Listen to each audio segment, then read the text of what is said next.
안녕하세요 여러분.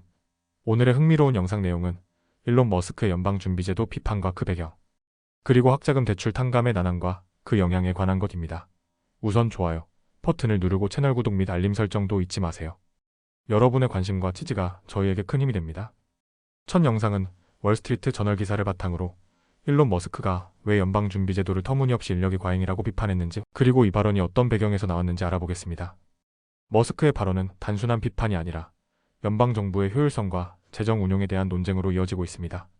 먼저 테슬라 CEO이자 도널드 트럼프 대통령 당선자의 동맹인 일론 머스크는 소셜미디어를 통해 연방준비제도가 터무니없이 인력이 과잉이라고 언급했습니다. 이 발언은 머스크가 정부 효율성을 높이기 위해 새롭게 추진하고 있는 이니셔티브와 연관되어 있습니다. 그의 목표는 연방정부의 지출을 줄이고 특히 2조 달러 규모의 절감을 달성하는 것입니다. 하지만 이 목표가 연방준비제도를 통해 실현될 가능성은 적다고 평가됩니다. 현재 연방준비제도에는 약 2만 4천 명의 직원이 근무하고 있으며 이 중 3,116명은 워싱턴 D.C.에 있는 본부에서, 나머지는 12개 지역 중앙은행에서 일하고 있습니다. 2023년 말 기준으로 약 600명의 인원이 추가되었으며 이는 약 2.5% 증가한 수치입니다. 하지만 연준의 총 인력은 과거에 비해 변동이 있었습니다. 예를 들어 2000년에는 약 2만 3천 명이었으나 2010년에는 17,000명으로 감소했습니다. 연방준비제도 직원들은 여러 부서에서 다양한 역할을 맡고 있습니다. 경제학자 통화정책과 경제연구를 수행하여 연준 관리와 대중에게 정보를 제공합니다. 은행 감독, 미국 내 금융기관을 감독하는 규제기관과 법률 전문가가 포함됩니다.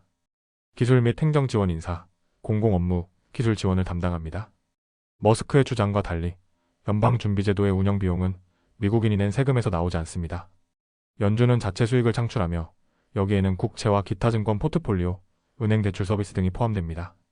대부분의 해에는 초과 수익을 미 재무부에 송금하며 2012년부터 2022년까지 약 9천억 달러를 반환했습니다.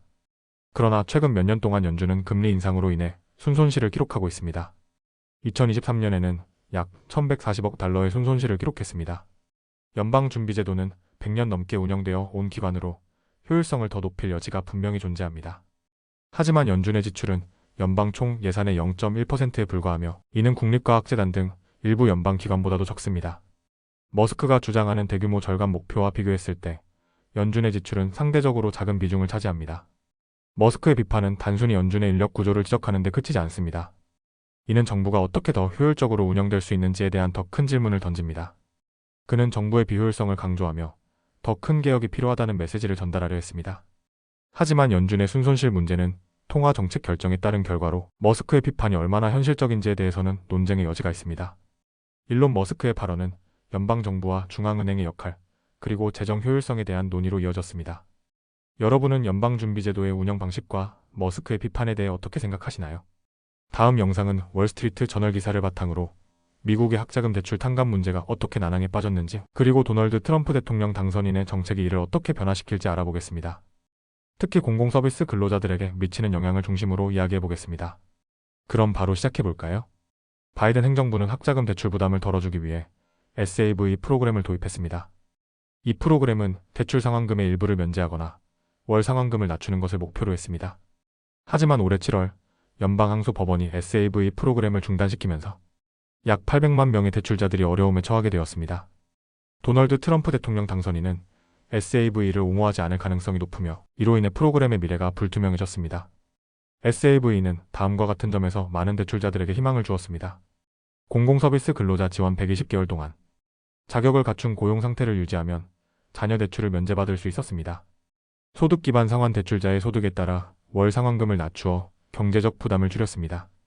특히 학교 상담사 스테이시 에크 같은 사람들에게는 희망적인 프로그램이었습니다. 그녀는 120회 중 118회 상환을 마친 상태였지만 프로그램 중단으로 인해 대출 탕감이 보류되었습니다. SAV 중단은 대출자들에게 큰 실망과 혼란을 안겨주었습니다. 일부 대출자들은 재정 계획을 포기해야 했습니다. 예를 들어 새 차를 구입하거나 주택 개조를 미루고 가족을 위한 대학기금 마련 계획을 보류했습니다. 공공서비스 근로자들은 직장을 떠날 수 없다는 압박감을 느끼며 더 이상 대출 탕감의 혜택을 받을 수 있을지 확신하지 못하고 있습니다. 스테이시 에크는 배에 주먹을 맞은 기분이라며 이 상황이 자신과 같은 대출자들에게 얼마나 큰 스트레스를 주는지 설명했습니다. SAV는 공화당 주도 주정부들에 의해 비용이 많이 들고 불법적이라는 이유로 소송에 휘말렸습니다. 법원은 이 사건을 검토하는 동안 프로그램을 보류시켰고 트럼프 행정부는 이를 방어하지 않을 가능성이 높습니다. 트럼프 대통령 당선인은 바이든 행정부의 학자금 대출, 탕감 노력을 완전한 재앙이라고 비판하며 SAV 프로그램의 미래에 대한 의문을 제기했습니다. 현재 SAV 프로그램의 보류로 인해 대출자들은 제한된 선택지만 남아 있습니다. 추가 상환을 통한 신용 회복 120개월. 자격을 갖추지 못한 대출자들은 추가 상환을 통해 자격을 유지하려 하고 있습니다. 다른 상환 계획 전환 더 높은 월 상환금을 부담하더라도 다른 소득 기반 상환 계획으로 전환하려는 대출자들이 증가하고 있습니다. 스테이시 에크는 교육부에 환매 요청서를 제출했지만 아직 승인 여부를 기다리고 있는 상태입니다. 스테이시 에크는 학생들의 대학 진학을 돕는 일을 하면서도 그들이 자신과 같은 학자금 대출 부담을 지지 않길 바랍니다. 그녀는 이렇게 말합니다. 내 앞에 있는 17살짜리 학생들에게 40살의 나처럼 되고 싶지 않을 것이라고 생각하게 됩니다. 이는 학자금 대출 문제가 단순히 개인적인 어려움을 넘어서 세대 간 영향을 미치고 있음을 보여줍니다. 학자금 대출 문제는 미국 사회에서 큰 논쟁거리로 공공서비스 근로자와 대출자들에게 특히 심각한 영향을 미치고 있습니다.